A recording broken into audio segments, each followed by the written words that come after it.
Almost 8:15 on this Monday morning, and what a big Monday morning it is for our former President Jacob Zuma, because today he takes the stand at the state capture inquiry in Parktown, Johannesburg today. So, a little bit of background to the story. You'll remember that Zuma established the commission in January 2018 as per the recommendations of the former public protector, Thuli Madonsela's State of Capture report. Indeed. And of course, as we know, several witnesses who have appeared before the commission have implicated Zuma in wrongdoing allegations, which he has since, of course, denied. So for more on the matter, let's cross once again to SABC reporter Mzwandile Mbeje, who is in Parktown. Now, with 200 people allowed to register for the hearing, how are things going at this stage, Mzwandile? And also, if you can just give us an indication whether that process has been concluded right now.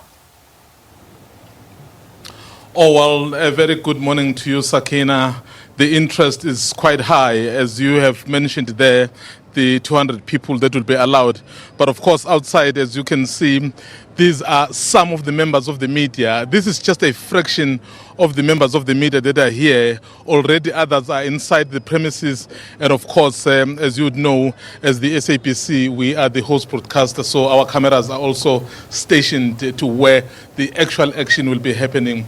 So the people are continuing to register. We've seen a lot of interest from the members of the public, but they have to register so that they can be allowed in, because it will be limited to 200 people, as you have said.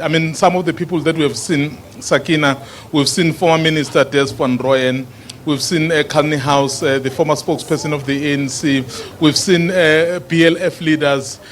You can see these are the people who are really known to support former President Jacob Zuma. And we have seen some of the ordinary people, but from where we are, there is a park about 5 minutes walk from here, where the members of the public that are interested to come in, that can't be accommodated inside, will then go. And that's where we expect that when former president concludes proceedings here, he will then go there and address those people. But as you can see, the interest is quite high, the security is tight, and everyone that walks in there gets checked. If you are media, you have to produce not only your ID, but you must also produce your media card, because they are not taking the chance. Sakina? So let's just talk to what we can expect from the former president today. So let's remind ourselves about his post that he put out yesterday. I think it was on Twitter, and just looking very nonchalant, dancing and laughing and singing. Now, as it happens, you were the last person to actually sit down with our former president before he actually resigned. You know him very, very well. You were the reporter, the presidential correspondent that followed him. If we have to look into what we can expect from him today, talk to us about that. Well, Leanne, it's quite interesting. Perhaps now that you've asked that question, let's remind our viewers why this commission in the first place. Remember that there were complaints from several individuals who went to the public protector to basically complain that it appeared that the appointment of cabinet ministers was influenced from outside. And that process, that situation can't be allowed, Leanne, because the only person authorized to appoint cabinet ministers is the president. Now that the former public protector had to deal with those issues, and then she found that those issues really needed thorough investigation. That's why when those complaints had been submitted to her, she then recommended that, this will need a bigger, well-resourced platform like the commission. And then, because the person in question, Leanne, was also the president at the time, the former public protector recommended that Chief Justice Muhweng needed to select a single judge and forward it to the president for him to be able to make that commission of inquiry. So, coming back to what you asked about what we can expect from him and from someone who has had the opportunity to cover him for a number of years. If you look at that video that he posted, Leanne, basically saying he was brightening up your day, and I think he literally meant it. This is what I expect, knowing how perhaps the former president operates. So it will really depend on what the commission is doing. But my gut feel is that this process will somehow be thwarted by some of the legal wranglings, because he may want to know what exactly the commission wants from him. Remember, at this stage, they just invited him to say he must put his side of the story. If they continue with certain questions that he may not be prepared for, knowing him, he will probably and then instruct his lawyers to say they would need more time to go and prepare. I think that's where we are at this stage, Elian. Yeah, good prediction there, Mzwandile. I don't think you're alone on it. Yeah, but perhaps just a final one before we let Mzwandile go. Surely you have your eyes and ears on the ground. So what are you hearing, Mzwandile?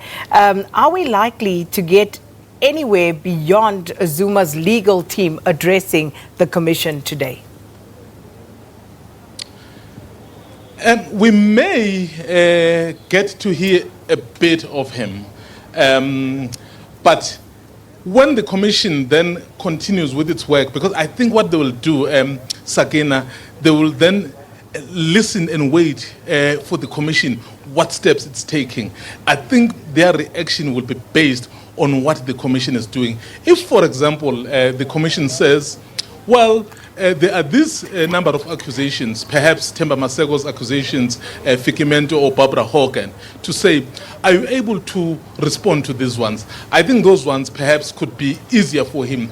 But if they go deeper into some of the issues that implicate him, he may then say, well, the legal team may actually stand up to say, we are not prepared for this. We would need a lot of time, especially because we asked what questions would you want the former president to answer, but you couldn't finish us with those questions. So in that way, I really see a bit of legal wrangling, perhaps leading to the postponement, but who knows, I could be wrong.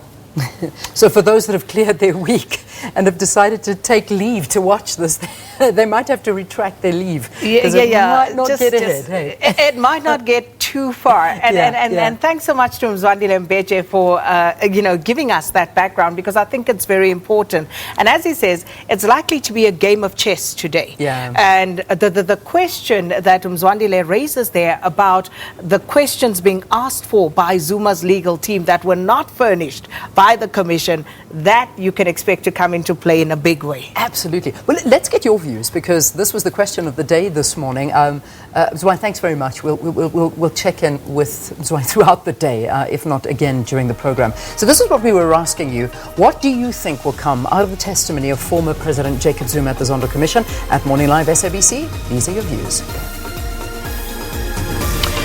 All right, Sivucho says, I expect the real truth to finally emerge, especially since some witnesses have already admitted that they lied about President Zuma giving permission for the Gupta landing. So far, none of the allegations against Zuma has been proven. It's mere allegations. Yeah, you said, where's that smoking gun? Where is the evidence? Okay, John Grobler, nothing but discrediting of his accusers. Do not forget, he will not say anything that would incriminate him in the High Court when his corruption trial begins. Doing anything else would be a surprise. It may end up as a disappointment to those who are wanting him to bleed. Chifiwa says nothing. He is going to ask anyone who have evidence to show him his signature from any of these allegations. Lekata, morning my team and viewers. To my view, former President Jacob Zuma will laugh as usual. He will never tell the truth to the Zondo Commission because he is always taking things so simply. I hope he will act professionally. Owen Chippen says former President Jacob Zuma will surprise the Commission by dodging all questions that will be posed to him, citing reasons that they need to give him more time to go through them. ZB saying, hello everyone, Jacob Zuma will spill the beans. More than Nagritsi, more ANC members will be implicated. Mark my words. This is the time where ANC will be divided through the Zondo Commission. Dogozo's response, he will definitely deny all the allegations or any involvement in state capture. I just hope there won't be any destruction, hoping to see more SAPS visibility. Brian Moses, anything is possible. Zuma will never accept defeat alone or going down alone. Those whom were also surrounding him as alleged, I hope, are shaking wherever they are. Let's wait and see what the day carries. Edward says, regardless of how excellent your cross-examination may be, President Zuma will laugh around your questions without revealing in-depth information. And Nomdai saying, good morning team and the viewers, Mr. Zuma will give everything he has. Interesting, diverse views there from viewers. Thank you very much. 10 o'clock this morning is when it all begins, and we'll see who gets this one right. Can't wait. It's going to be a game of chess. Yeah. It's going to be the legal team against the Zondo Commission's team, and it's going to be interesting to see the issues that they raise to basically, put some distance between the testimony and, of course, the procedures. Well, that's the World Cup of Chess that's about to start at 10 o'clock this morning. But we had the World Cup of everything else happening over the weekend, and we got our details with Valen.